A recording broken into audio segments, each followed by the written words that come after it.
what is intelligentsia really mean? Jadi piye to kasus iki, piye peristiwane apa to kuwi janjane intelligentsia kuwi.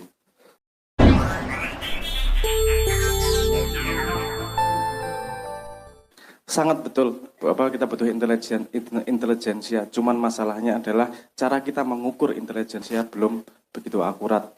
Walaupun IQ itu sudah cukup mendekati, tapi dia belum benar-benar bisa memprediksi orang itu seperti apa. Tingkat kesuksesannya di masa depan. Kalau mau lengkap sebenarnya ada 18 parameter yang harus digabungkan untuk bisa memprediksi lebih tepat, tapi itu jauh lebih kompleks. Saya lebih senang begini.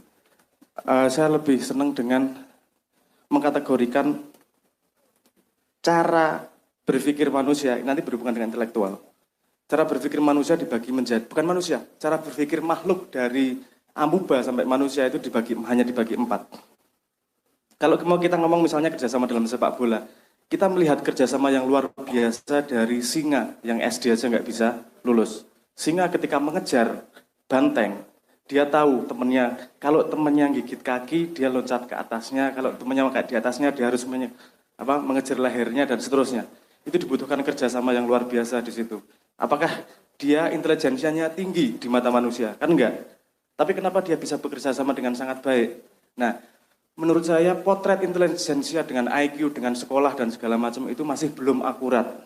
Saya lebih senang membedah itu menjadi 4 bagian itu tadi. Saya yang menyebutnya pakai bahasa Inggris dulu, dan nanti akan saya menjelaskan lebih jauh. 4 tingkatan itu, yang saya sebut sebagai 1 deklaratif, 2 kumulatif, 3 serial, dan 4 paralel. Kumulatif Yang pertama adalah deklaratif. Deklaratif adalah cara berpikir dengan kalimat dasar atau. Jadi kalau dia dikasih pilihan, dia mesti milihnya atau ini, atau ini, atau ini, atau ini. Angel lagi.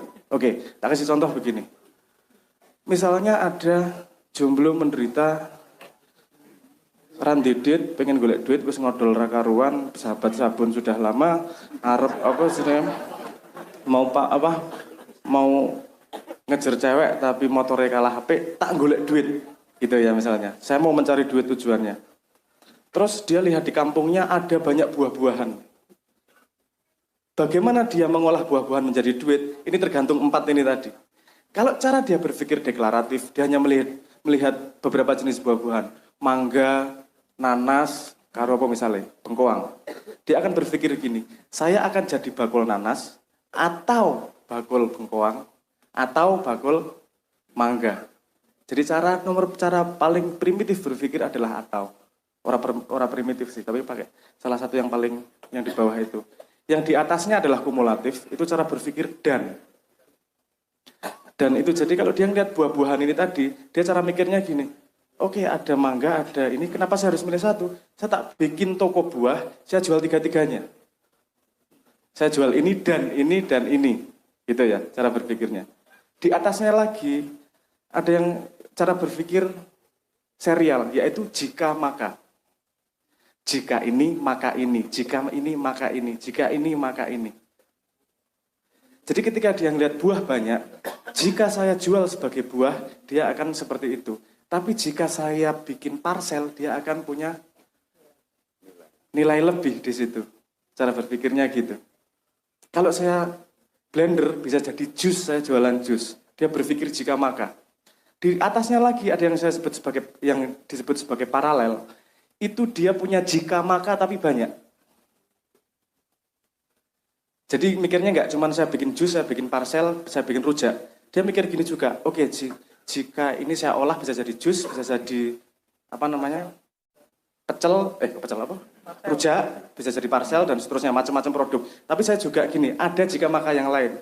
Jika musimnya ini yang banyak, saya mending bikin ini. Jika yang tren ini, mending saya bikin ini. Jadi dia bergerak, kemungkinannya jadi lebih banyak.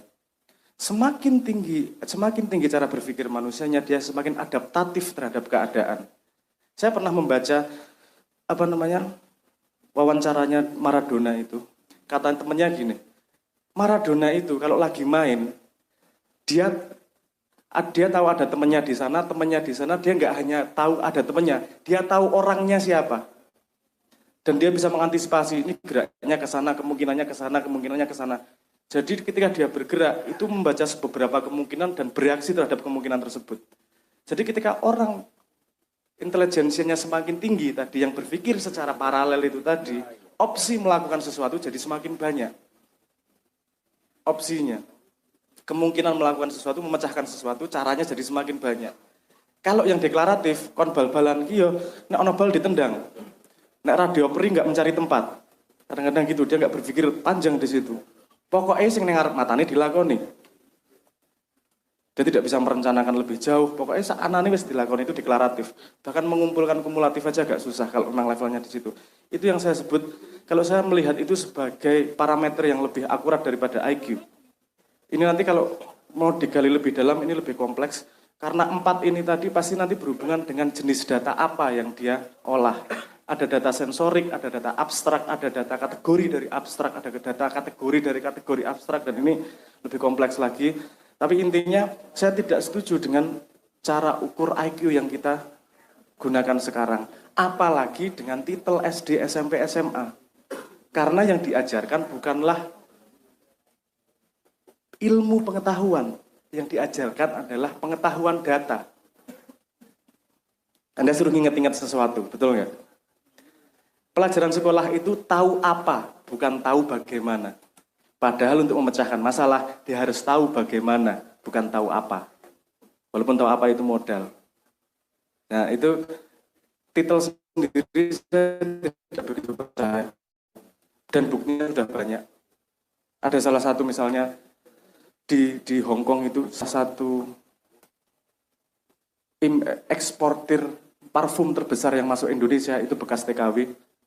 Dan dia tidak bisa baca tulis sama sekali. Biar. Kalau itu ikut ukuran standar SD, SMP, SMA, dia nggak akan punya kemungkinan berhasil. Tapi cara berpikir paralelnya yang memungkinkan dia iso obah dalam keadaan itu. Orang yang berpikir paralel tidak ada kesulitan dalam hidupnya. Ini kalau ada kalimat Quran yang mengatakan bahwa bersama kesulitan ada kemudahan. Ini harus berlatih berpikir paralel. Karena kalau berpikir deklaratif, pasti setelah kesulitan baru ada kemudahan. Dia tidak bisa melihat kemudahan dalam kesulitan yang dia alami. Kalau orang paralel melihat kesulitan, dia langsung melihat kesempatannya di situ. Karena dia ada banyak jika maka untuk mengolah informasi tersebut. Nah, itu yang bisa saya sumbangsih tentang mengukur intelijensi manusia. Saya lebih percaya, saya lebih melihat itu lebih efektif untuk mengukur efektivitas manusia dalam bersumbangsi satu sama lain. Deklaratif, kumulatif, serial, dan paralel.